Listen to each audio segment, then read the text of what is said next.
কথাগুলো মন দিয়া শুনবেন।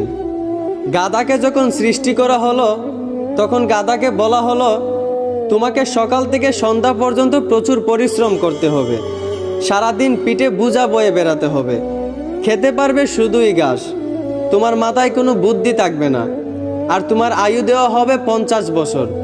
এইটা শুনে গাধা বলল, হে প্রভু, আমাকে 50 বছর না দিয়ে 20 বছর আয়ু দিন, আমি এত বছর বাঁচতে চাই না।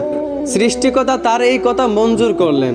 তারপর যখন কুকুরকে সৃষ্টি করা হলো তখন কুকুরকে বলা হলো, তুমি হবে মানুষের একজন কাছের বন্ধু, আর তোমার খাবার হবে মানুষের থেকে যাওয়া জুটা খাবার, আর তোমার আয়ু দেওয়া হবে 30 বছর।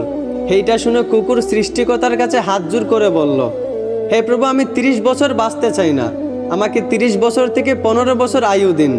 সৃষ্টিকর্তা তার এই কথাও মঞ্জুর করলেন। তারপর যখন